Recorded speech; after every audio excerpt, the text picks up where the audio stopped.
أما بعد فأعوذ بالله من الشيطان الرجيم بسم الله الرحمن الرحيم إن الله وملائكته يصلون على النبي يا أيها الذين آمنوا صلوا عليه وسلموا تسليما سبحان اللہ.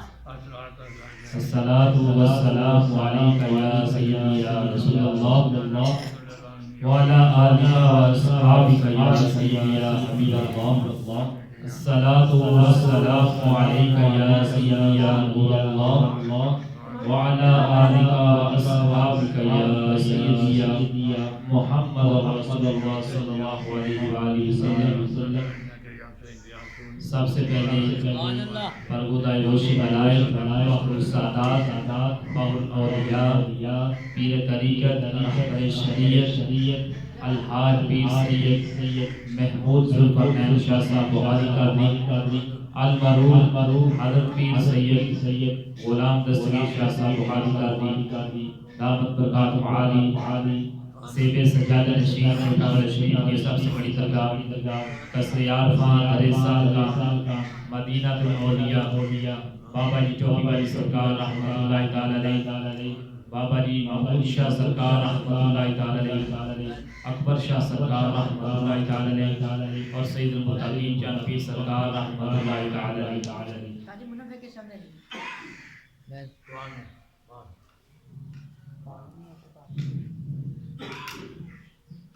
حضرات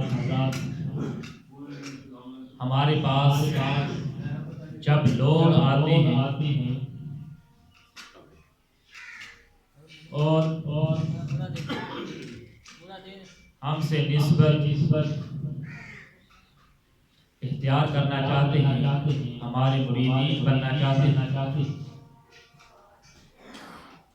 تو جو چیزیں ہم کو بتاتے ہیں ان میں سے ایک بنیادی بات یہ بھی بتائی جاتی ہے کہ رزق حلال نہیں ہوگا تو باطن روشن نہیں ہوگا. رزق حلال نہیں ہوگا تو باطن روشن نہیں ہوگا. یعنی اگر رزق حلال نہیں ہوگا تو میرے حضور نے فرمایا ایک شخص سفر کر کے کعبہ اللہ کے صحن میں پہنچتا ہے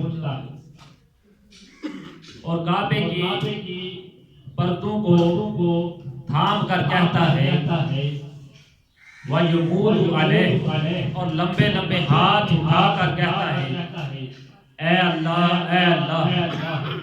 حالانکہ اس کا کھانا حرام ہے، اس کا پینا حرام ہے، اسے غوذیہ بالحرام جو خوراک دی گئی ہے، غذا دی گئی ہے وہ حرام کی. تو حضور نے فرمایا اس کی کوئی دوا قبول نہیں ہو. سفر کیا، جنگل پہاڑ کاٹے اور میلوں کی مسافتیں طے کرتا ہوا اور ہواؤں کے کلیجوں کو چیرتا ہوا کعبہ اللہ کے صحن میں پہنچتا ہے. حرم پاک میں مطاف کے سامنے کھڑا ہے، لیکن اس شخص کا کھانا حرام ہے، اس کا پینا حرام ہے، اس نے جو لباس پہنا ہوا ہے اس کا تانا بانا حرام کا ہے. تو حضور نے فرمایا اس کی کوئی دوا قبول نہیں ہوگی. حضرات اس عنوان سے جو بات ثابت ہوتی ہے وہ ہے رزق حلال اور صدق مقال. یعنی انسان کی زبان سے لفظ جھوٹ کا کوئی لفظ نہ نکلے، کیونکہ جھوٹ جب انسان کی زبان سے نکلتا ہے تو انسان کی زبان سے ساتھ ساتھ ایسی سمیل، ایسی بدبو نکلتی ہے جس کو عام انسان نہیں سوچ سکتے.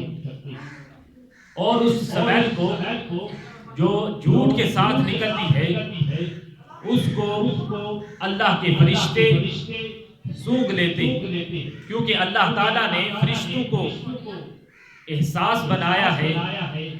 اور جب انسان جھوٹ بولتا ہے تو جھوٹ کے ساتھ اس کی زبان سے بدبو نکلتی ہے. اس بدبو کو اللہ کے فرشتے صرف سونگھ سکتے ہیں، عام انسان نہیں سونگھ سکتے. اللہ نے یہ اختیار حضرت امام اعظم اور امام ابو حنیفہ رضی اللہ تعالیٰ عنہ کو دیا۔ ان کو یہ بصیرت اور نظر بخشی ہوئی تھی کہ جب کوئی آدمی وضو کرتا تھا تو وہ وضو کے پانی سے پہچان لیتے تھے یہ شخص کس گناہ کا مجرم ہے۔ وہ وضو کے پانی سے پہچان لیتے تھے یہ کس گناہ کا مرتکب ہوا، اس سے کون سا گناہ سرزد ہوا ہے۔ تو وضو کے پانی سے وہ پہچان لیا کرتے تھے۔ پھر انہوں نے ایک دن اللہ کی بارگاہ میں عرض کی الہی ہم سے یہ چیز چھین لے، کیونکہ دوسروں کے بارے میں ہمارے دلوں میں یہ گمان پیدا ہوتا ہے، ہم سے یہ چیز چھین لے۔ تو اسی طرح حضرات جب کوئی شخص جھوٹ بولتا ہے اس کی منہ سے جو بدبو نکلتی ہے جھوٹ کے ساتھ اور لفظوں کے اثرات، اللہ کے فرشتے اس شخص سے اس جھوٹ کی وجہ سے اور جھوٹ بولنے کی وجہ سے جو بدبو نکلتی ہے اس کو سونگھ بھی لیتے ہیں اور اس سے 1 میل حدیث کے مطابق دور بھی چلے جاتے ہیں۔ حدیث پاک میں آتا ہے کہ آقا علیہ الصلوۃ والسلام سے پوچھا گیا حضور مومن بزدل ہو سکتا ہے؟ فرمایا نہیں، وہ بہادر ہوتا ہے لیکن ہو سکتا ہے کبھی نہ کبھی اس سے بزدلی بھی سرزد ہو جائے۔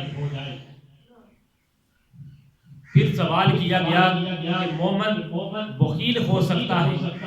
فرمایا نہیں، مومن صحیح ہوتا ہے لیکن ہو سکتا ہے کبھی نہ کبھی بخل بھی اس سے سرزد ہو جائے، کبھی نہ کبھی اس کو دولت بھی اچھی لگنے لگ جاتی ہے۔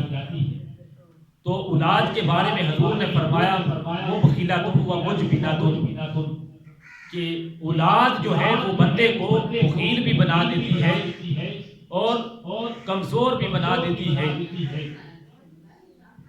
تو حضرات آقا علیہ الصلوۃ والسلام سے جب یہ پوچھا گیا کہ مومن بہادر ہو سکتا ہے کہ نہیں، کیونکہ اولاد جو ہوتی ہے وہ قرآن کریم نے کہا کہ تمہارے لیے اولاد آزمائش ہے، کیونکہ جب انسان کی اولاد نہیں ہوتی تو ہر میدان میں وہ کودنے کے لیے تیار رہتا ہے، وہ شخص اپنے مال کو اللہ کی راہ میں لٹانے کے لیے تیار رہتا ہے، ہر میدان میں کود پڑتا ہے، لیکن جب اولاد ہو جاتی ہے تو وہ کسی میدان میں جانے سے پہلے ضرور سوچتا ہے کہ یہ میرے بچے یتیم ہو جائیں گے، میں ان کے لیے کچھ مال جمع کر لوں۔ تو جب حضور سے یہ سوال کیا گیا کہ حضور مومن بزدل ہو سکتا ہے؟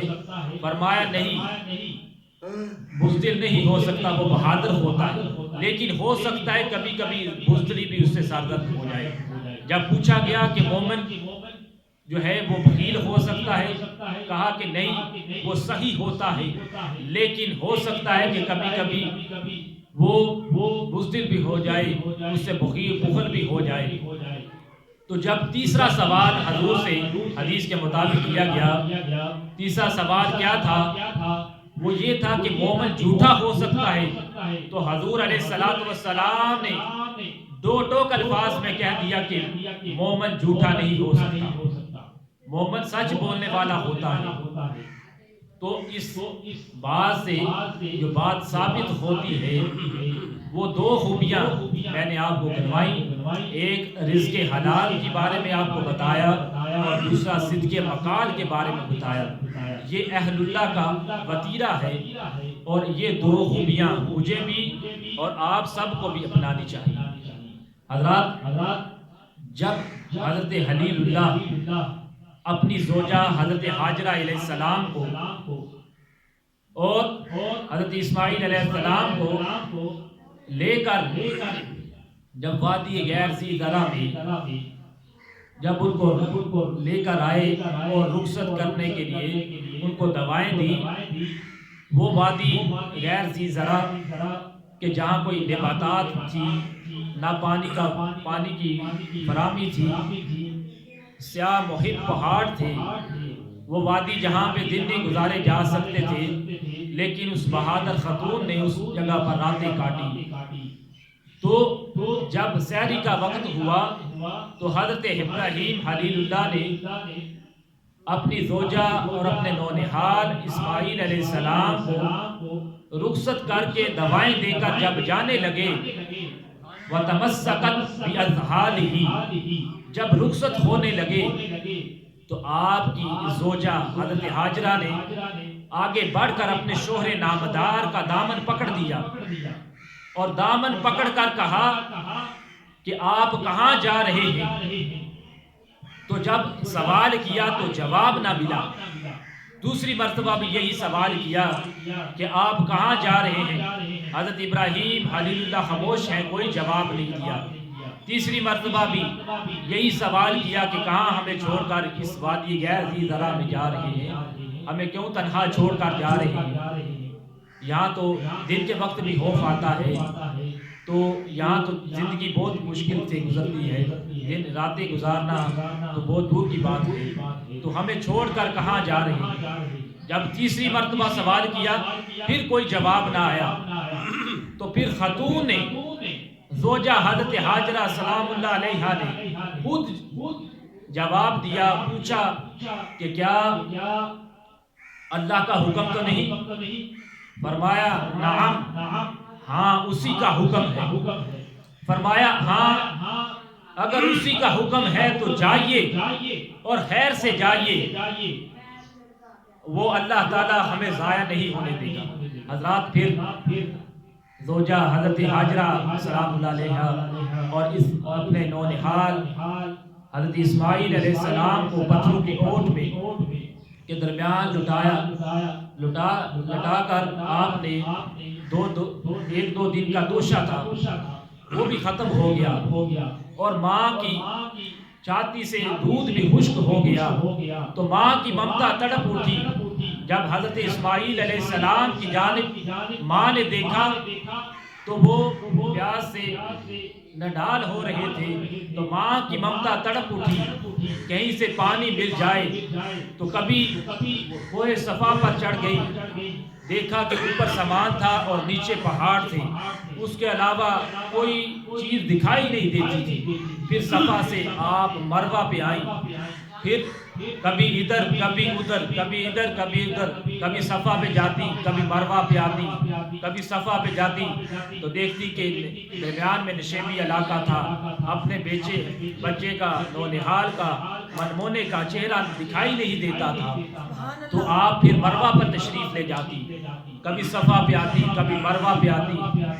تو جب 7 چکر مکمل کر لیے، 7 چکر جب مکمل کر لیے اور مروہ پہ پہنچی، مروہ پہ پہنچ کر آپ نے کیا دیکھتی ہے کہ آپ کا بیٹا ایڑیاں رگڑ رہا ہے، تو آپ ڈر گئی کہ اس کی میرے بچے کی آخری سانسیں باقی، تو آپ دوڑتی ہوئی آئی تاکہ اپنے بچے کو حضرت اسماعیل علیہ السلام کو اٹھا کر چھاتی کے ساتھ چمٹا سکوں اور 2 قطرے دودھ کے پلا کر ان کی زندگی کی آس بندھا سکوں۔ تو جب قریب آئی تو حضرات منظر کچھ بدلا ہوا تھا، منظر کچھ اس طرح تھا کہ حضرت اسماعیل علیہ السلام کی جو ایڑیاں رگڑ رہے تھے اس سے پانی کا چشمہ باہر نکل رہا ہے، اور پانی ہے کہ بے قابو ہونے چاہ رہا ہے، پانی ہے کہ آگے سے رک ہی نہیں رہا۔ تو آپ نے حضرت ہاجرہ سلام اللہ علیہا نے آگے بڑھ کر مٹی کی ایک مڈیری بناتے ہوئے اسے کہا زم زم زم زم رک جا رک جا، زم زم رک جا۔ تو آپ نے اس وادی غیر ذی زرع، وہ وادی جہاں پر کوئی پانی کا بحتات نہیں تھی، نباتات نہیں تھے، کوئی پانی کی فراہمی موجود نہیں تھی، اور وہ وادی جہاں پر وحشت بھی قدم رکھتی تھی ڈر ڈر کی، وہ وادی جہاں پر وحشت بھی رکھتی تھی قدم ڈر ڈر کے، اور جہاں پر پھرتے تھے آوارہ تھپیڑے سر سر کے، اور وہ وادی جہاں پر نہ گھاس اگتی تھی نہ پھول کھلتے تھے، لیکن آسمان والے بھی اس زمین پر جھک کر ملتے تھے، یہ وہ وادی تھی۔ تو اس حضرت حاجرہ سلام اللہ علیہا نے ایک عظیم اپنے بیٹے کی محبت اور اللہ تعالیٰ سے اپنے پیار کی ایک انوکھی اور البیلی داستان اس وادی پر رقم کی۔ تو اللہ تعالیٰ نے بھی کہا اے حضرت ابراہیم کی زوجہ حاجرہ سلام اللہ علیہا، ہم آپ سے راضی ہیں اور ہم ان قریب آپ کی اس کام کو اپنی جلوہ گاہ بنائیں گے، اور اس جگہ پر ولی بھی دوڑیں گے، غوث بھی دوڑیں گے، قطب بھی دوڑیں گے، ابدال بھی دوڑیں گے، کج گلاب بھی دوڑیں گے۔ ہم آپ کی اس جلوہ گاہ کو، جہاں پر آپ نے قدم لگے، اس کو جلوہ گاہ بنائیں گے۔ تو رک کر ایک بات کہنا چاہوں گا۔